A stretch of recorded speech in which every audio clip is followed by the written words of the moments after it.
All right, I've got a Ember Dragon toy that Phenod sent me that got the leg ripped at a con. And gonna reattach it. The cool thing about this design is that the leg is its own separate chamber, the body's its own separate chamber. So right now, these won't leak. They'll actually inflate just fine, but of course they're not attached anymore. So what I'm gonna do is to take and measure this to figure out how long of a piece I'm gonna need.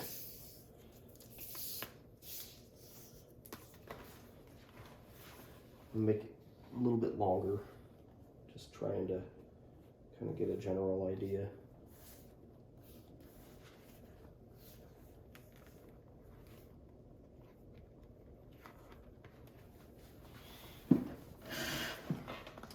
It's a little tricky because it's curved. So we're kind of trying to make sure we get take the curve into account. We'll go 39 inches. So I'm going to write that down. Don't forget. I'm going to cut a strip that is about an inch wide. So I'm going to glue it about ½ inch on this side, ½ inch up here. And what I'm going to do is I'm going to cut it so that I'm going to glue it so that it's glued down here first, all the way around. And then I'm going to come back and then I'm going to glue it to the back side of this. So you're not going to see the repair. That's kind of the idea. Now, in order to get this straight, I want to do some registration marks so that I can line up maybe every 4 inches or so. And actually, I've learned that you don't want to just take and measure, you know, normally I do them about every 4 inches. You don't want to just take and measure because you'll put marks, you'll never get them to line up because it's curved. All right, what I have found to work great as a guide for marking my little points is actually some flexible painter's tape folded in half, cut to 4 inches.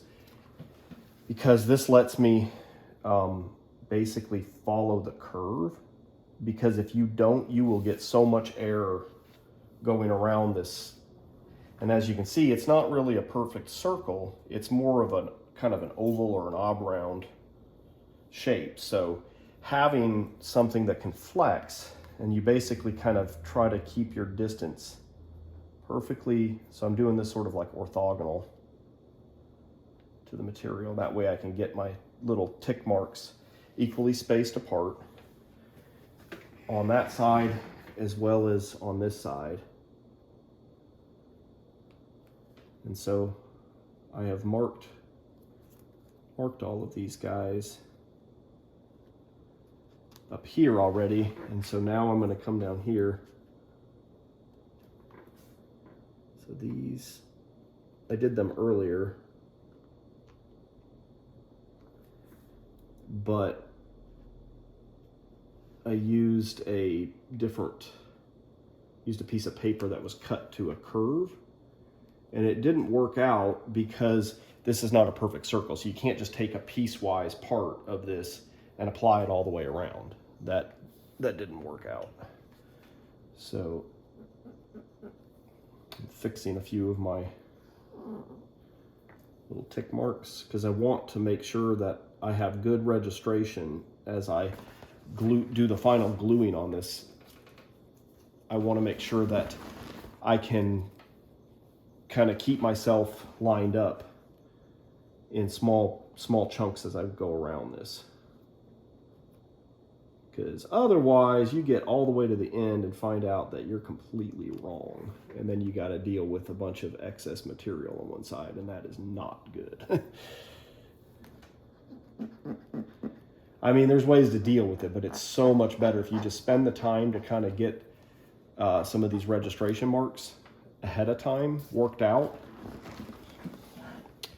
then it makes your life a whole lot easier. So you spend a little bit of more time kind of planning and measuring, but it's so worth it. So after you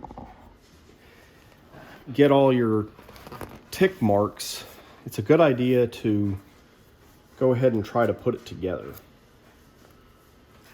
using painter's tape.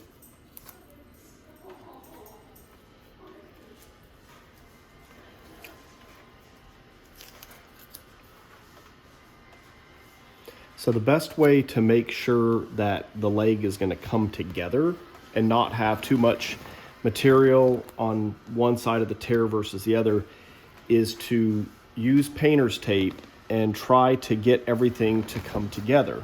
So I've been working my way around and taping it from both directions, because if you go from one side, you'll end up with way too much discrepancy of material on one side or the other all the way on the end. It's better to kind of work your way slowly. And then you can see I've come to the middle and I have just a little bit of excess on this side.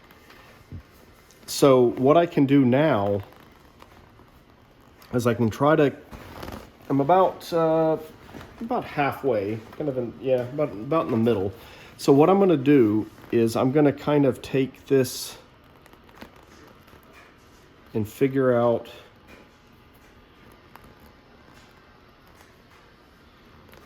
kind of the middle. I'm going to put the middle together, which is going to kind of push the excess to both sides. And then I'm going to basically just kind of move some of my pieces of tape just a little bit to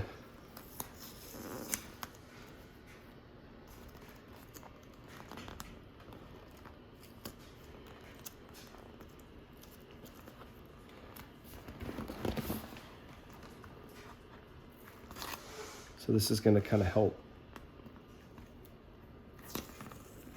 figure all this out before we try to glue it. So after I've got all my tape and I'm happy with how the alignment is coming together and I don't have any excess, then I can go ahead and make little marks.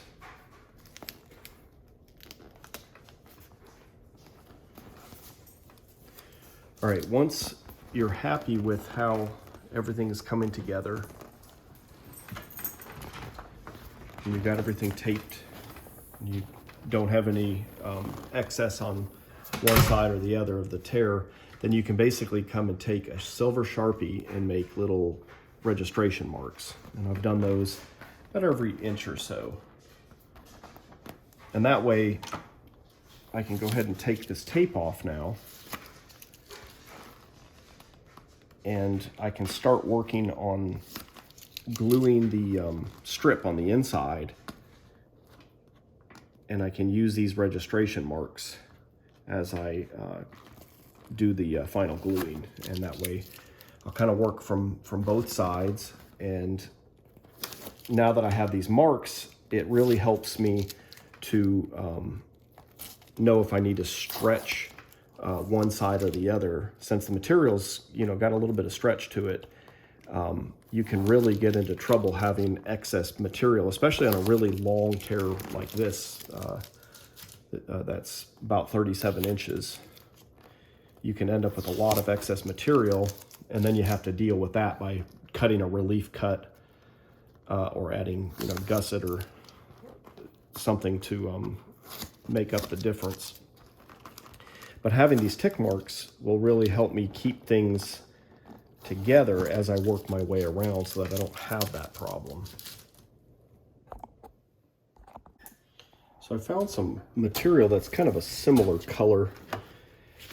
I want to do kind of a similar color since I'm doing this on the inside, and if there's just a little bit of a crack between where they come together, hopefully there won't be, but this is the color that you'll see. So either a clear or something real similar color is a really good idea.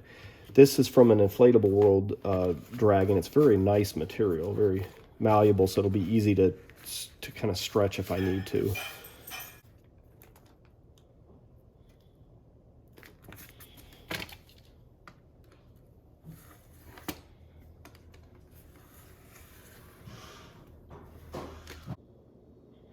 Put some glue on the end of this, just so I can get it started.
What I'm doing is I'm putting glue just on this lower half of this strip.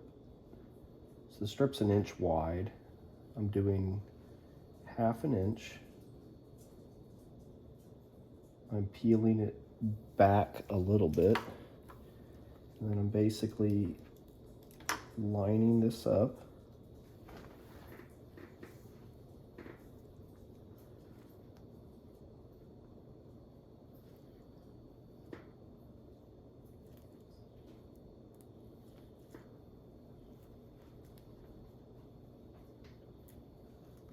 With my tear.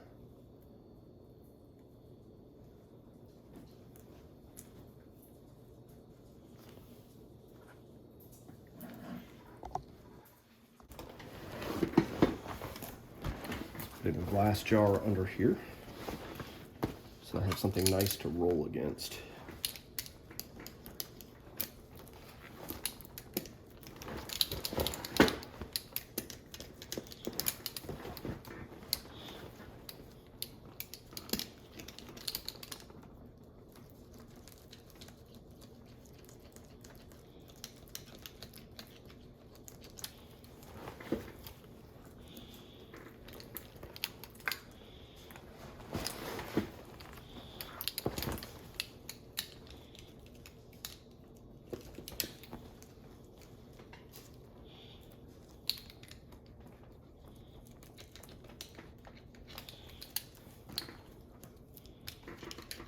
The key to a really good bond is having the right amount of glue and also having the right amount of pressure.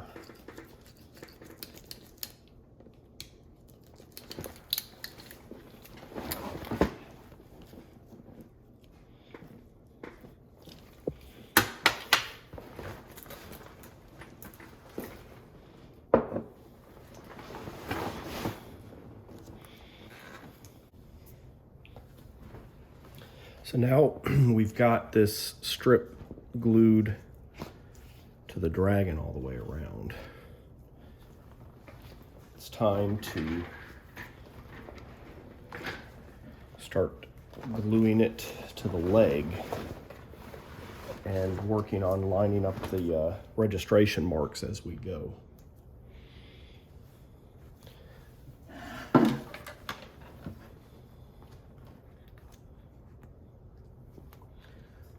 For this first part, I might try to see if I can get this glass marble in here.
Oh, you got yourself flowers?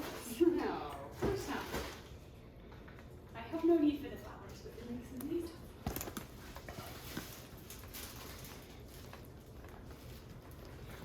A rose and purples.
So now that I have the Ember Dragon seam all glued back together, there is a little bit of final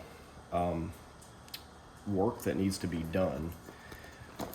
One thing that you want to do is look to see if there's any glue residue that needs to be cleaned up. And if there is, then you can use a Q-tip and some acetone to clean it up on areas that don't have print. So on this, that's just the orange, because the material itself is orange. So like if I need to clean up a little bit of glue, I can do that, as long as I don't accidentally go over some of the printed black or other colors, because that'll just take the print off. Now what you can do, if it's on the printed area, I took the other side of my Q-tip and I can use some isopropyl alcohol, but don't scrub too hard because you can actually take the print off. But you can get some of the glue off, especially if you catch this early, like right after you put down some fresh glue. The sooner that you catch that and use the isopropyl alcohol, the better. This is also 99% isopropyl. I find that you really kind of need to use like 91% or higher. If you try using like 70, you're really not going to make much progress, and you're going to be scrubbing like crazy. So you can use this method. Anywhere that you clean with the acetone, you might want to take powder, like some of this talc powder, or you can use cornstarch, and you want to rub that, kind of put it a little bit on your finger and rub it over the areas that you applied the acetone, because you don't want those areas to like fold over and then end up sticking to themselves. You can clean this off later on, but it's a good idea to leave this on, especially if it's going to be shipped somewhere, because when you pack it, it's going to be folded over and you don't want it to stick to itself, because it can actually it can bond. So I am going to do that so that these areas that I cleaned with some of the acetone won't stick. Now, if there's areas that maybe had like a little bit of a wrinkle or a pucker, you can use these clamps to put a little bit of glue under where it's kind of popping up, and then you can clamp it for maybe 10 minutes or so until it really gets a good bond, and then it won't pop back up. The other thing you can look for is if there's areas that have a gap, you can take your syringe with a smaller needle and you can put a little bit more glue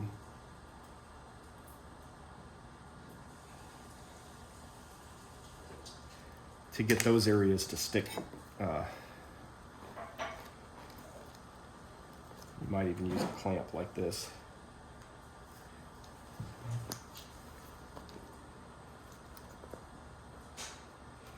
So the idea is just to kind of inspect, and you want to make sure there's a decent little bead of glue along the seam so that it doesn't start peeling itself apart.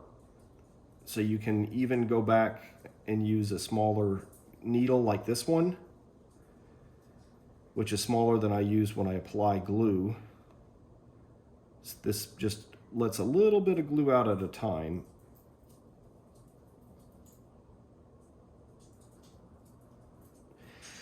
And you can apply just a little bit of glue over the seam.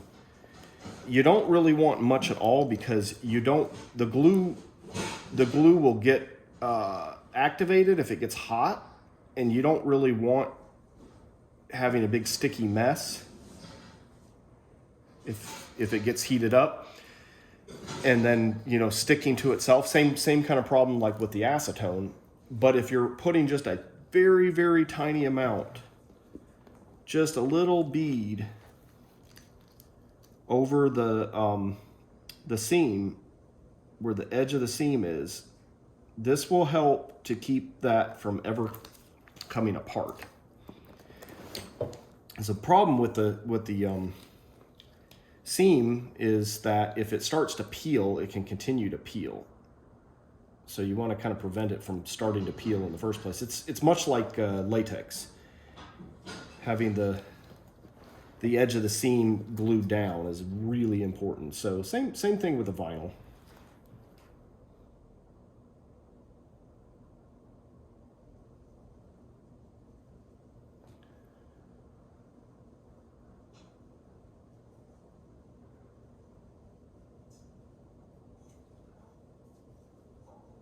So when I get done with this, I'm going to give it, like an hour or so, and then I'm going to inflate it and do a little bit of stress testing. So the repair, the rip started here. Well, I don't really know where it started. One end is here. And it kind of just follows the seam.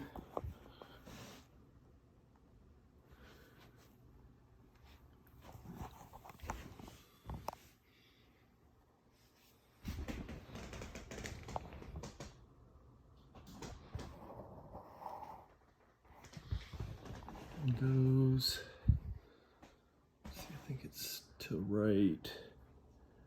Oh, it keeps going. To right there. That's where it stopped. So actually, some of the stuff you see down here is cornstarch powder, which I'll probably put a lot more on it before I ship it, just to make sure that nothing sticks. Because I did have to clean some of the orange with acetone to just get some of the glue residue off. But I'll probably bounce on it a little bit and make sure that it's durable, and make sure there's no leaks. Shouldn't be, since it just kind of ripped between the two legs, or between the leg and the body, but I'll check it anyways.